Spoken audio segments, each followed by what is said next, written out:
आपसे मेरा ये जानना है कि प्रशांत किशोर जी बीजेपी के जदयू के 4 नेता पर पूरे हमलावर और आप यहाँ बिहारीगंज विधान से संभावित प्रत्याशी हैं। इस क्षेत्र में क्या लगता है कौन नेता जो है उस तरह के हैं?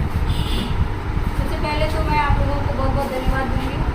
और देखिए ऐसे कई नेता हैं जो उस तरह के हैं, पर अगर मुझे सबसे ज़्यादा फोकस करना होगा तो जिनके हाथों में ये दारोमदार दिया हुआ है, जिनके हाथों में ये डोर दिया हुआ है, वो सबसे ज़्यादा इस तरह के हैं जिनको कि आप जान रहे हैं कि यहाँ के जो हमारे विधायक जी हैं निरंजन मेहता जी, जिनकी कि पग पग पे गलतियाँ हैं और बहुत ऐसी बातें हैं, तो मैं उनके लिए ज़्यादा बोलूँगी। तो क्या बातें हैं ज़रा बताएं। जिस तरीके की अभी कुछ दिन पहले एक घटना हुई थी कि उनके पास में ही एक बच्चे की मृत्यु हो गई थी और उनको जानने के बावजूद भी वो वहाँ नहीं आए। वो सड़क का अगर स्थिति देखिए तो उनकी खुद की ही गाड़ी फंस जाती है। ऐसी स्थिति है कि उनके गाड़ी को खींचने के लिए दूसरे कोई आते हैं। तो अब इतने दिनों से वो क्या कर रहे थे यहाँ पे, इस क्षेत्र में क्या विकास किए हैं, क्या काम किए हैं, इसको मुझसे बेहतर आप लोग समझ सकते हैं। तो आप लोग भी क्षेत्र में जाते होंगे तो विकास को लेकर आपका क्या सोच है? बिहारीगंज विधानसभा के विकास की जो बात की जाए तो आप लोग घूमते हैं तो क्या सोच है, क्या देखते हैं? देखिए हम लोग जब घूमते हैं तो हम लोग यही सोचते हैं कि जो विकास एक नाम पर सिर्फ कागजों पे हुआ है, उस विकास को हम लोग धरातल पर उतारेंगे। जब हमारी सरकार बनेगी, जब जन स्वराज की सरकार बनेगी, जनता की जब सरकार बनेगी, तो हम लोग धरातल पर लाएंगे और सुंदर बिहार बनाएंगे, सुंदर बिहारीगंज विधानसभा बनाएंगे। और जिस भी क्षेत्र में हो, चाहे वो स्वास्थ्य के क्षेत्र में हो, चाहे आप थाना पुलिस जहाँ भी जाइए, वहाँ आपको विकास और भ्रष्टाचार से मुक्त मिलेगा आपको। ये बिहारीगंज विधानसभा हम लोगों की ऐसी मंशा है, हम लोग ये चाहते हैं।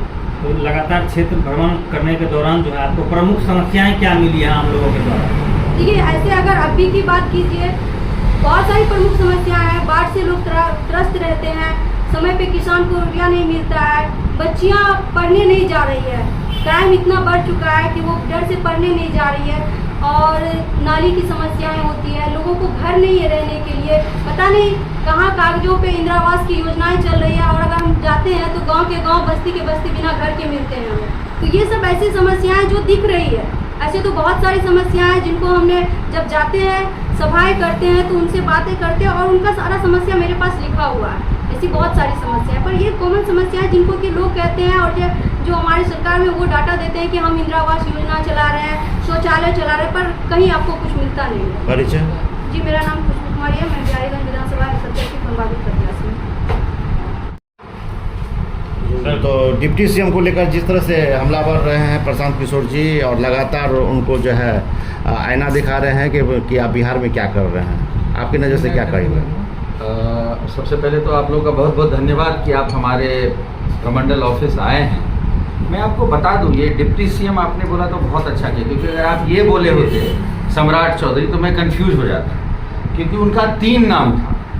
अभी अगर आप कुछ दिन पहले का प्रेस कॉन्फ्रेंस देखेंगे जो हमारे पार्टी के सूत्रधार प्रशांत किशोर जी ने किया था, तो हमें मालूम ही नहीं था कि भाई उनका नाम राकेश कुमार है, उनका नाम ये मौर्य भी है।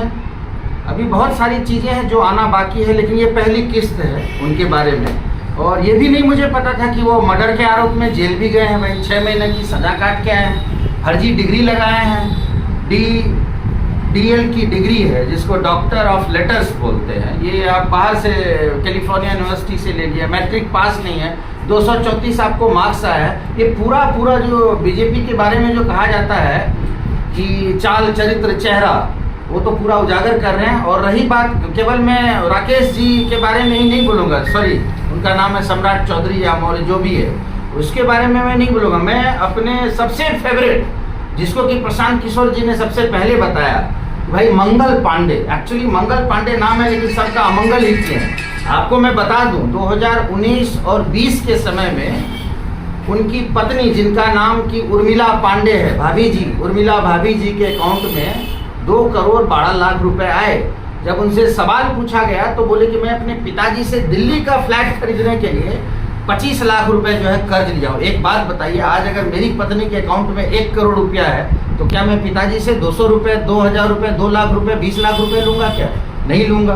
तो उसका पहले तो आप खुलासा कीजिए। और मैं एक्चुअली अच्छा नहीं लगता है मुझे कि मैं उनका पूरा अकाउंट डिटेल शेयर करूँ, लेकिन उनके अकाउंट का जो डिटेल है लास्ट 4 डिजिट 1819 अकाउंट नंबर है, 1920 में उन्होंने घोटाला किया है। वो 2 करोड़ 12 लाख रुपए का भैया आप हिसाब दे दीजिए कहाँ से आया। और उस समय तो कोरोना का टाइम था भाई, और कहाँ से पैसा है। उनको मेरे तरफ से यही है कि आप जल्द से जल्द बता दीजिए, हम लोग को मालूम है उनका चिट्ठा है। रही बात आपके जदयू के चौधरी जी, अशोक चौधरी जी, जो अपने पुत्री के लिए जो है टिकट खरीदे हैं, 200 करोड़ रुपए का घोटाला किए हैं। जमीन जो है अपने पीए के नाम से, दत्त साहब हैं उनके नाम से जमीन करवाए, उसके बाद 2 साल बाद जो अपनी बेटी के नाम से जमीन करा दिए। तो ये जो जिसको कि मैं एनडीए बोलूँगा, उसका चाल चरित्र चेहरा, ये 3 चीज़ बोलेंगे, हम उसको उजागर करना चाहते हैं। और ये चेतावनी देते हैं कि आप जल्द से जल्द जो भी आरोप लगा है आप उसको क्लियर कीजिए। और हम लोग तो वैसे भी कोर्ट जाएंगे, यही हम लोगों ने डिसाइड किया है। चाहे मंगल पांडे हो, अमंगल पांडे हो, संजय जायसवाल हो या सम्राट चौधरी हो, सबको हिसाब देना पड़ेगा। सर एक सवाल मेरा ये है कि आप लोग मान के चलिए 4 नेता पे बड़े बड़े आरोप लगाए हैं प्रेस कॉन्फ्रेंस में, ये सिर्फ प्रेस कॉन्फ्रेंस तक ही रहेगी कि ये मामला अदालत तक भी पहुंचे?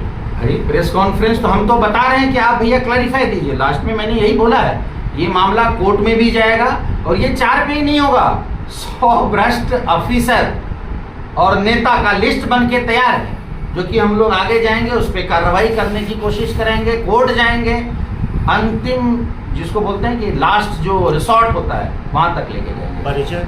मेरा नाम आलोक कुमार है और मैं बिहारीगंज विधानसभा 71 का संभावित प्रत्याशी हूँ।